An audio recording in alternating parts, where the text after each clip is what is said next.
Hello and welcome to your GTA Online weekly update and Rockstar news. We have new content in the form of a new adversary mode called Mansion Raid. I obviously haven't seen it yet, but I assume we're gonna raid a mansion. We are also getting 4 times rewards on nightclub goods in business battles, as well as 2 times rewards on nightclub daily income, G's Cash, the Community Raid series, and unsurprisingly, we're also getting 2 times rewards on the new Mansion Raid, where you will also receive a one-time bonus of $200,000 within 72 hours if you win a match.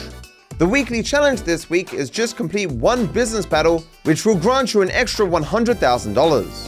The FIB Priority is the Project Breakaway file, and the Salvage Yard Robberies are McTony for the Albany Cavalcade XL, Duggan for the Mammoth Patriot Mil Spec, and the cargo ship for the Bugatti Zaruso. Of course, if you want free stuff, the LS Car Meet prize ride requires you to place top 2 in the LS Car Meet series 4 days in a row to win the Grossi Italy GTO. If you are lucky enough to win the Lucky Wheel, you'll get a Declassi Impala LX. Discounts! We get 40% off their nightclub properties along with their upgrades and modifications, as well as 30% off the Chevrolet Taipan, Declassi Vigoro ZX, Obey Omnis EGT, Albany Cavalcade XL, Vapor Dominator FX, Rhino Tank, Karen Everon, Albany Hermes, and the Dashhound. The Old Man in the Van will give you 50% off the railgun, and just for GT Plus members, 40% off the stun gun.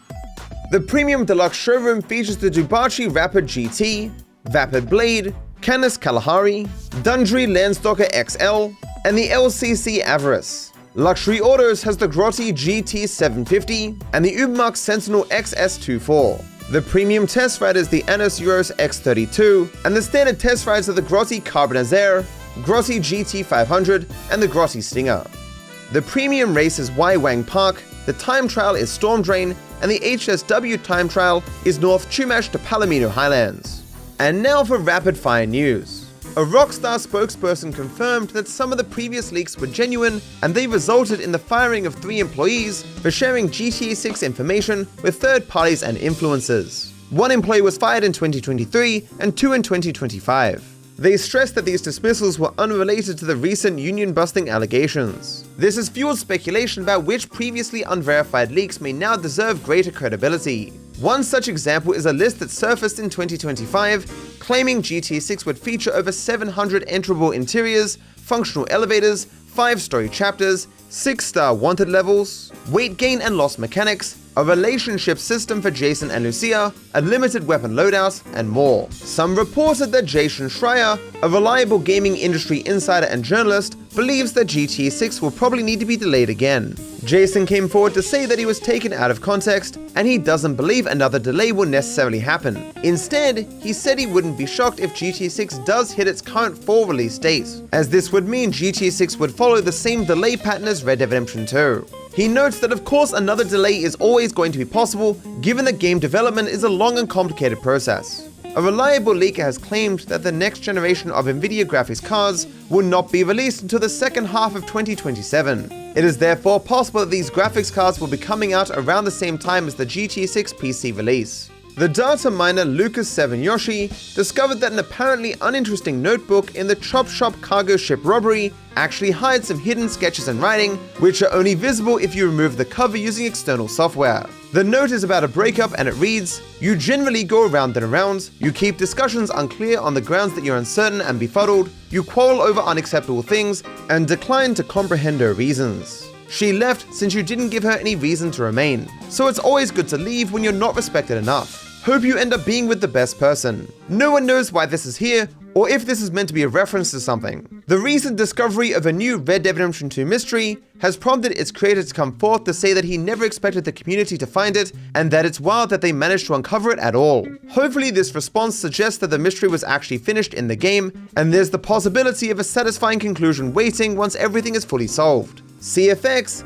the team behind FiveM, which hosts custom GT5 multiplayer servers, has launched a marketplace for creators to share and sell their scripts and assets for FiveM servers. It remains to be seen what sort of revenue share the platform will give creators, and if this becomes a place for people to sell mods for all Rockstar titles. Interestingly, there is already a filter to see mods for GTA 5 and Red Dead Redemption 2, not just FiveM, although no such mods are listed on the marketplace yet. Rockstar has changed their Profanity filter to stop the name Charlie Kirk from being mentioned. This was likely due to many users using the online mission creator to make missions that reenact his assassination.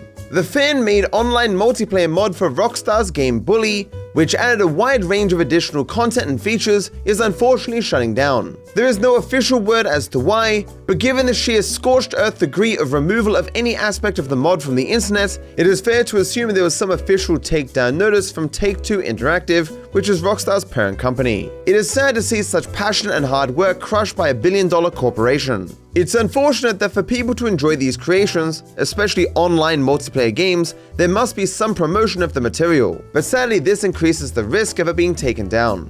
In the GTA Online Mansions update, players were given the ability to purchase Devin Weston's old mansion, which was modified to be more modern and player-friendly.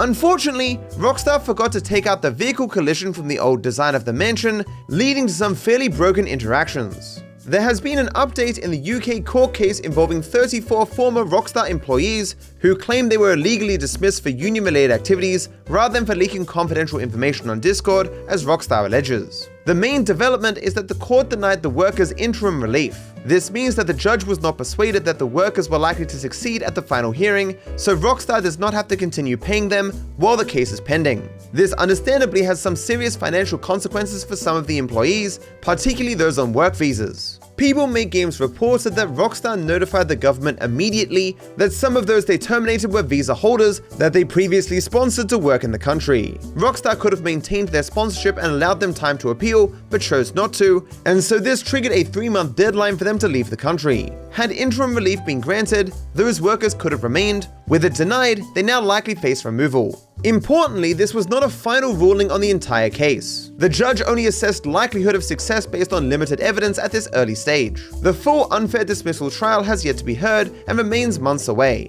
Rockstar's preliminary arguments relied largely on Discord logs and management statements, claiming these showed contract breaches, disparaging conduct, and sharing of unannounced development details, such as references to online play accounts. The reference there was that the online sessions will have 32 players. They also cite the presence in the Discord of former employees and a union official who had worked as a games journalist as evidence of security and reputational risk, and further argued that given all union-associated staff were not fired, that shows that was not their motivation. The workers counter that the Discord messages were routine workplace discussions, not leaks, and that some dismissals were based on extremely thin evidence, including in one case just being based off a 15-word message about there being no crunch at the company, and that Rockstar bypassed its own disciplinary procedures by firing staff without notice, hearing, or interviews. They argued this supports their claim that the evidence was used as a pretext for union busting, rather than genuine gross misconduct as Rockstar claims. Both sides maintain their positions and intend to continue the case. For more details, I recommend watching this video by People Make Games, who are doing the most to cover this story as it develops. Top comments from last week include, DarkViper will eventually show up to cover the weekly news, which showcases the wisdom of my comment section. There was also a comment from William Turner. He's the creator of the in-real-life Cayo Perico Panther statue that I covered last week. Good on you, mate. I wish you and your father-in-law nothing but the best. Be sure to leave a comment about anything I mentioned this week for a chance to be featured in the next episode. Thank you for watching, and I wish you all the best.